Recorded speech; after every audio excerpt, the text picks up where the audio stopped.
Welcome to the dark world of scary stories. A place where every sound is a premonition of the unknown, and every shadow is a step into another dimension.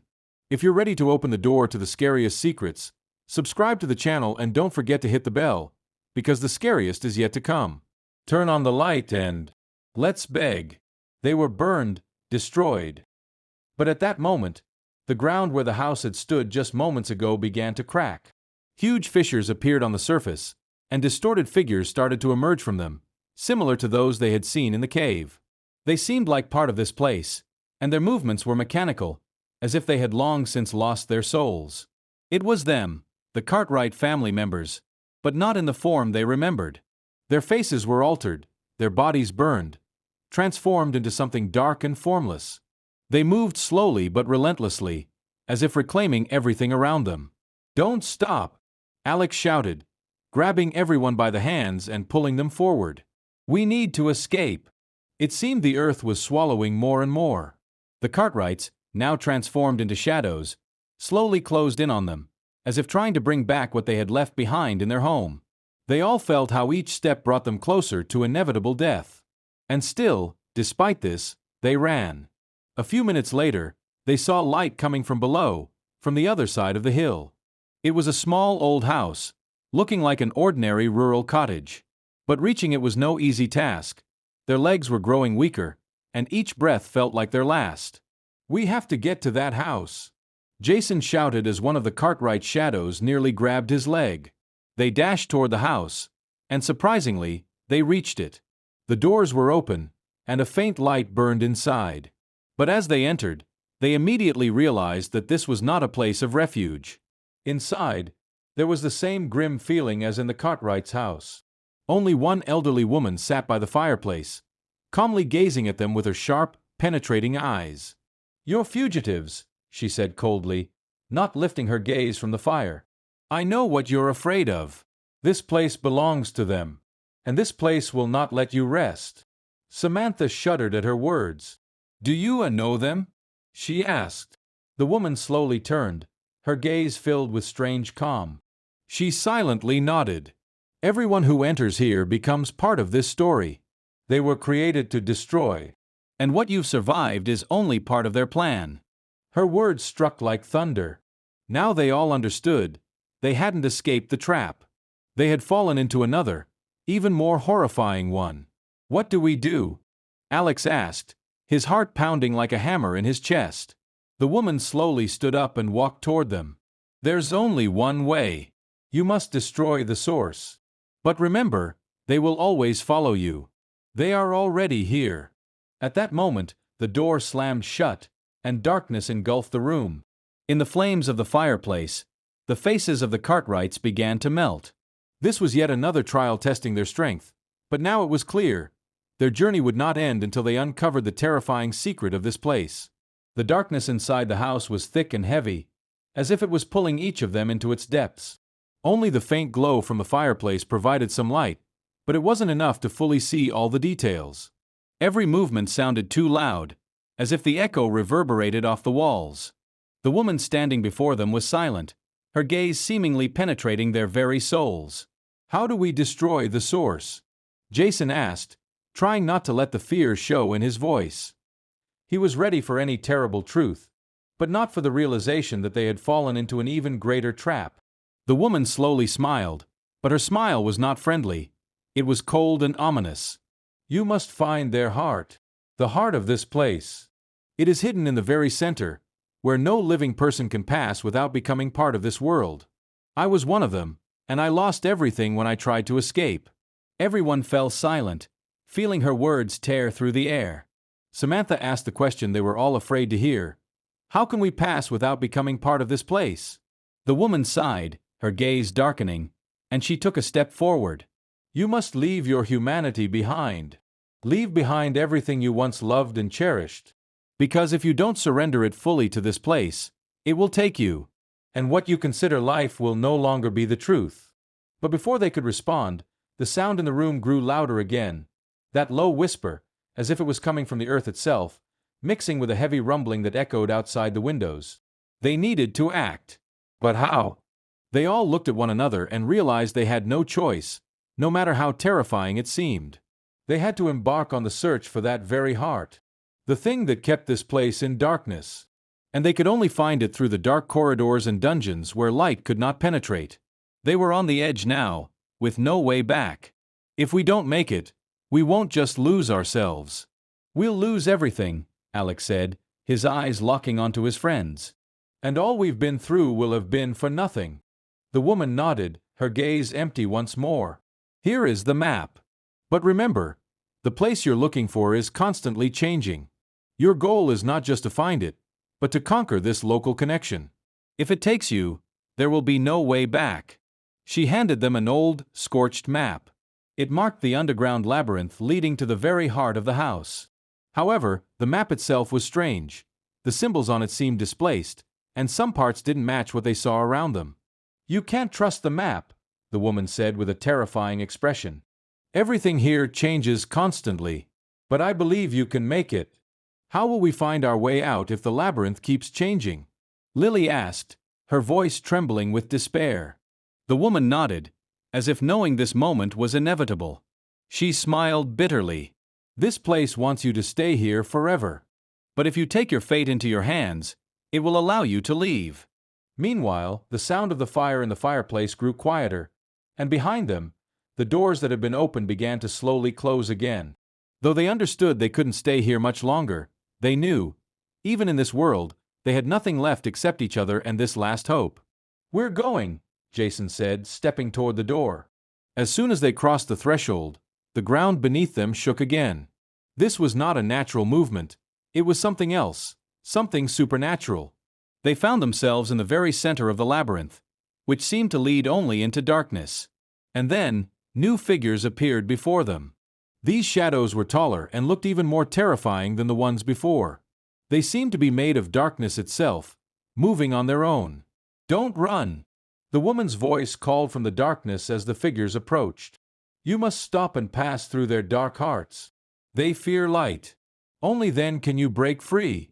Well, this was their last hope. They had to fight not only the darkness around them but their own fears, to survive this nightmare. Their hearts beat in unison, each step bringing them closer to the darkness that increasingly engulfed the surrounding space. They walked slowly until they found themselves at the heart of the labyrinth, where the walls seemed alive. Stone pillars, once part of the building, now looked like giant black hands reaching upward, trying to seize anyone who came too close. The fire they carried began to dim, and the same invisible darkness crept around them again, swallowing each of their movements. "We have to move faster," whispered Lily, feeling the cold seep into every cell of her body. Jason looked around, his gaze filled with anxiety. Behind them, in the shadows of the dark corridors, new figures began to appear. They had no shape, but each moved like a predatory shadow, stretching after them with no hope of escape. "What is that?" Samantha shouted, her voice filled with panic. "What do they want from us?" But there was no answer. This was not just a place, it was a living organism that could feel their fears, their weaknesses. They had to overcome these dark forces, or leave everything that was left of them behind in these walls that mercilessly locked them in. They kept moving, knowing that every step they took mattered more than just their lives. But suddenly, another figure appeared before them. It was familiar. It had the features of the same man they had met at the very beginning of their journey, one of the Cartwright family members. His face was distorted, with a horrific grin that looked more like a mask. His eyes were empty, black as the abyss itself. "You won't leave here," he said, his voice inhuman, a dull, prolonged sound that echoed in their minds. "This place belongs to us, and you are part of us." Samantha recoiled, but there was nowhere to go. The shadows kept closing in, and the darkness swallowed them more and more. And then she understood, this was not just a house, it was a labyrinth of fear. Every step was a trap, every choice a decision that could lead to their end.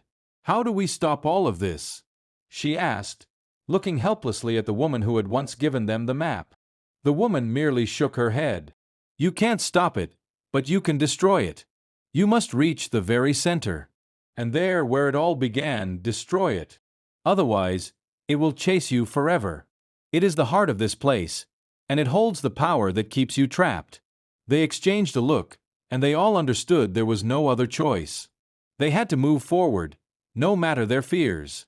In the darkness, there was nothing but terrifying, shifting shapes trying to destroy them. But they moved on, not looking back, because they knew there was no turning back anymore. They only stopped when the Cartwrights appeared before them again, but no longer in the same form as before. Now they looked like the possessed, their bodies half burned, and their eyes glowing with an eerie red light. They moved toward them slowly, and each step sent a shiver through their bodies.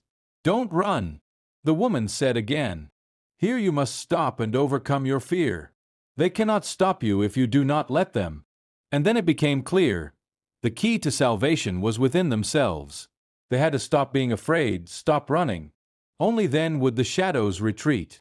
"Leave your fears behind," Samantha said, gathering all her strength. Her voice became more confident. "We can't let them destroy us." All of them simultaneously gathered their courage and looked into the eyes of the Cartwrights.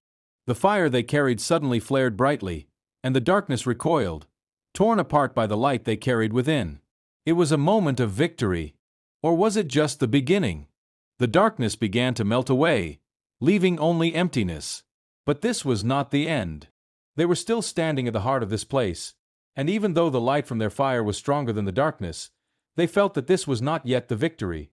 Something dark still remained, and that something could still come. "We haven't won," Lily whispered, looking at the fading fire. "It was just an illusion." And in that moment, they realized the real battle was only beginning. The darkness began to close in around them again, but this time it was no ordinary shadow. It was different, deeper, heavier, as if the very essence of this place was waking up to consume them once more.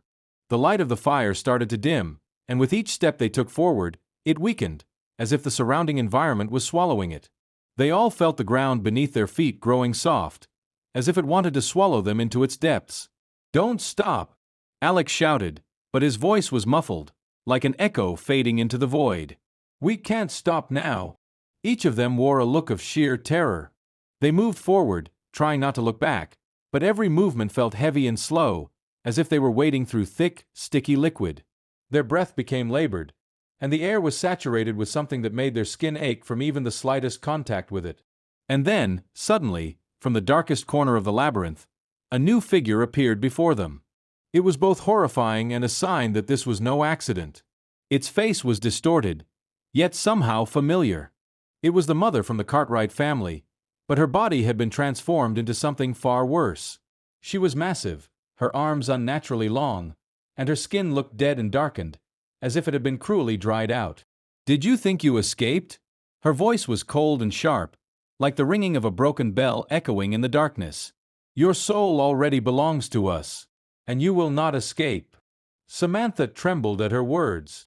She couldn't imagine that this creature had once been a woman like her. But something in her eyes held no trace of humanity. They were empty, cold, like the very place surrounding them. "You are wrong," Jason shouted, trying to fight the fear. "We won't be your victims." But it was in vain. The moment he spoke those words, the cannibal woman's face began to change, her features blurring as if she was made of black liquid dripping onto the ground. What remained of her was no longer human, but merely the embodiment of their nightmares, now chasing them. "You cannot escape," she said, her voice carrying death. "You are already in our hands." From where she stood, other figures began to emerge. They looked like people, but their bodies were horribly distorted, burned, torn apart, with black tongues of fire spilling from their empty eyes. These were the same cannibals, but now they were even more terrifying, merging with the darkness as one. "We can't get out," Lily whispered, feeling everything slipping away. "They'll always be after us." Suddenly, the stone wall in the darkness began to shift. The door, which had once looked like an ordinary wall, creaked open with a loud crack, revealing another dark room beyond.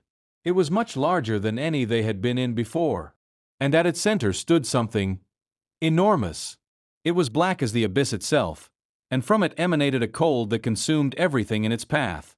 This is the place," Samantha whispered, looking at the dark mass standing before them. She could feel her heart tightening, and it was clear that this was the heart the woman had spoken of. This was not just the source of power, it was the source of all the terror that held them captive. The shadows surrounding them began to come alive. They grew larger, darker. One of them moved toward Alex, extending its hands, and at that moment, he felt a terrible pain in his chest, as if part of his soul was being ripped from him. "They're taking us," he whispered, as his body began to grow heavy, and he felt his will weakening. Samantha grabbed him, trying to pull him away from the dark hand, but her hand passed through him, and she saw how he began to merge with this place, his face gradually blurring into a hollow mask of fear. "We don't stand a chance," Lily whispered, collapsing to her knees from exhaustion and terror. They've already taken us." At that moment, the ground beneath their feet trembled once more. And from the darkest part of the room, another transformation began. What stood before them began to shift into something even more terrifying. Its face blended with the shadows, its body became massive, the skin stretching and tearing, new eyes appearing everywhere. They knew this was now or never, and their battle wouldn't end until they destroyed this heart of horror. The darkness that surrounded them seemed alive. This place had no boundaries. It didn't just exist, it breathed. Every movement in this labyrinth became heavier, as though they were trying to move through a thick fog that gradually swallowed everything around them. The fire, once their only friend, now remained a faint flicker in the midst of absolute darkness. But before them, the same distorted monster appeared again. The body they had seen earlier had now grown even larger and more sinister. Its face was no longer human. It was flat, cracked, and with every movement, its features shifted, turning into something otherworldly. Its eyes no longer had form. They were emptiness, where one could only see an abyss of darkness swallowing everything around it. "This is still not the end." Its voice was muffled, as if it came from deep within the earth. "You are all in my hands. You are part of this world." Jason felt his heart race faster, his hands trembling with panic. They stood before this dark entity, one they couldn't comprehend but knew was not merely evil. It was the very essence of this place, this world where reality and terror merged into one trap. "We can't let it destroy us," Alex said quietly, pushing Lily forward, who was still bewildered by everything happening. "We need to reach the heart of this place. If we don't destroy it now, we'll stay here forever." Everyone who remained alive knew there was no turning back. They had to do this now or vanish into the darkness forever. The stones beneath their feet began to crack, as though the whole building was starting to move. The ceiling appeared to shift, and huge cracks widened, swallowing parts of the walls. Everything became even more chaotic. Suddenly, other figures began to emerge from the darkness. They were the same people they had seen before, but now their bodies were falling apart, blood mixing with the earth, and their eyes burned like those of the insane. "They have no souls!" Samantha screamed, feeling her legs begin to rise. "They're already dead, and these aren't people." It was the moment each of them realized they weren't just fighting for their lives, they were fighting for their humanity. What if they lost?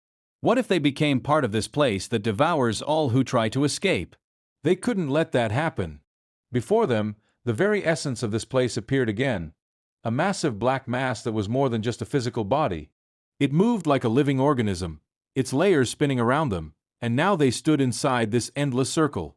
They were consumed by this reality, which itself was terror. "What is this?"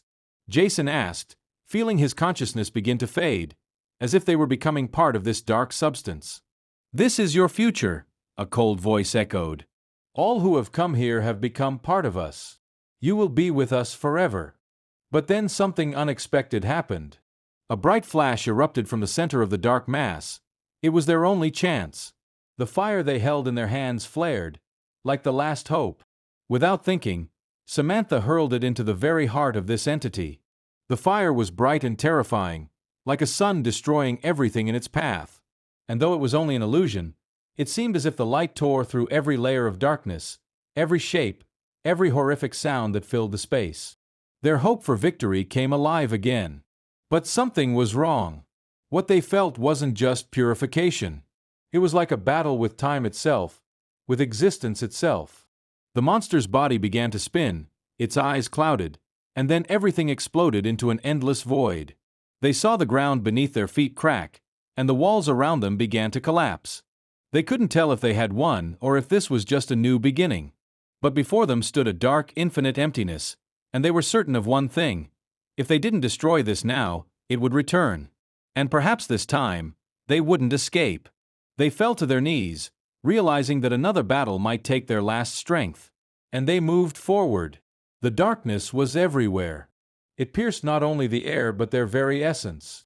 They moved through the void, trying not to succumb to the terror that surrounded them. The fire they still held was flickering more and more, and a coldness crept into their souls.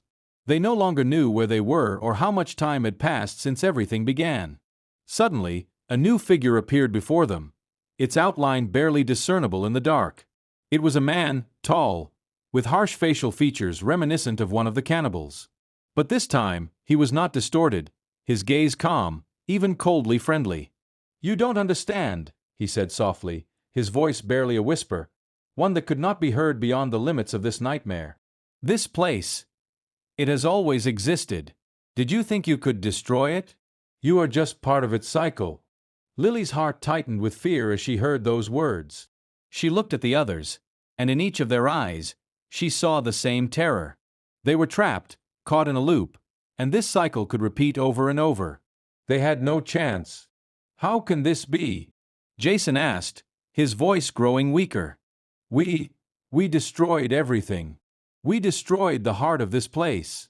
The man laughed, but his laugh was quiet, almost manic, adding more horror to the situation. "You still don't understand? This place was here long before you. It exists in every one of your nightmares, in every shadow of your consciousness. You've just come back here, to a place that always waits for new victims." He took a step forward, and everything around them began to change. The ground beneath their feet cracked again, and they found themselves in a completely different space. It was a vast room, dark and empty, with walls that seemed alive. They began to slowly change their texture, as if the fabric of the world itself was falling apart, and they saw that these were not just walls, but some organic forms that were developing and growing. "You won't be able to escape," the man continued, his face now even more twisted. He was no longer a human but just the embodiment of this place, this horror that sought to consume them. "Your attempt will only strengthen it further. It's an endless cycle. And it will return. Always." Suddenly, the man's body began to dissolve, and his face merged with the darkness, leaving only an emptiness that was even more terrifying. The fire they still held in their hands went out, and they found themselves in an utterly dark space, where there was nothing but this ominous feeling that was slowly engulfing them. "We have to do something," Samantha screamed, her voice ringing with panic. "We can't leave it like this." But she knew it was all just an illusion. It was all in their heads. They had become part of this cycle once again, and there was no hope of escape. This place had made them part of it, and now they were no longer just people, but parts of its endless loop. "We'll never get out of this," Lily whispered, her voice becoming quiet and despairing. "They're right. We just continue this cycle. We always come back." The darkness began to move around them, enveloping them from all sides, and even the despair that filled their hearts no longer mattered. They had become shadows of this place, perhaps the same as those who had come before them. And just when they had nearly lost all hope, suddenly, in the distance, at the end of a tunnel, a light appeared again. This was no ordinary light. It was bright and blinding, and its rays tore through the darkness that held them. They all felt their hearts begin to beat faster, as though they had found a chance for salvation. And though they didn't know if it was just another illusion or a real chance to escape, they moved toward the light. They walked through the darkness, and with each step, hope began to rise. They could not afford to stop. And even if it was just another cycle that would return, they knew this time they would fight until the end. They kept walking, and the darkness did not release them. But they moved forward, knowing that even if they became part of this world, they would not let it consume their humanity. And perhaps, this was their last chance. And everything became even more unbearable. The light they saw turned out to be not what they had hoped for. It was not warm and saving. It was cold, dead, reflecting only more horror. That light did not save them. It only illuminated more illusions. Each step brought them closer to another trap, and it seemed they were walking through an endless corridor with no exit. Samantha was the first to realize this. She stopped and looked around, realizing that all their struggles had been part of a larger plan of this place. They always came back here, and they could never escape. The more they moved, the more their bodies and souls merged with the darkness. They want us to believe in salvation. But it's a trap, she whispered, gritting her teeth in pain. This is all just to make us fall into their trap again. We can't be saved. Jason felt his legs shaking, and his heart sank further into fear. But at that moment, he remembered Alex's words. If we don't destroy this place, it will consume us all. And though he felt that the battle inevitably led to failure, he decided to try again. He couldn't leave everything to chance. We can't just give up, he said, gathering his remaining strength. We have to find a way to end this. And at that moment, when they stood in the middle of this unbearable shadow, something happened that they hadn't expected. A huge dark figure appeared before them again, growing out of the very walls of this nightmare. Its eyes burned red, and a sinister echo of laughter rang from its mouth. Do you think this is the end? The voice said, vibrating in the very earth. You can't defeat me. You will always be part of this darkness. And this cycle has no end. But just when it seemed like everything was lost, they saw something they hadn't expected. Amidst the darkness, small flashes of light began to appear. At first, there were just a few weak dots, but they gradually grew. The light took shape, and it was not at all like what they had seen before. It was living light, radiating warmth and energy. It wasn't just an illusion, it was real light, fighting against the darkness. This is us. This is our spirit, Alex shouted when his eyes finally saw what was happening. This is what gives us strength. This light was their last hope. They realized that they could only win when they united. Their spirit, their memories, their experiences, everything they feared, but also everything they loved, became part of this light. And together, they began to move toward the dark creature standing before them. The darkness, as if alive, began to crack and fall apart as they approached. Its walls began to crumble, and the monster standing before them turned into nothing more than fear that consumed itself. The fire rekindled. The fire of their spirit. And at the moment when all the monsters and horrors began to dissolve into the darkness, they saw the exit. As everything began to collapse and the very structure of this world started to fall apart, their struggle reached its climax. They awoke. They were no longer part of this place. Nevertheless, before everything completely crumbled, they felt the darkness trying to drag them back. But this time, they knew they could escape. And they went, never looking back. Those who remained walked toward the light, casting aside the darkness that had once consumed them. And so, as darkness once again envelopes you, we say goodbye, but not for long. Remember, the night is never truly safe. Subscribe so you don't miss the new horrors, and come back when it's time for new nightmares. Beware of the shadows. They are always near. Until next time.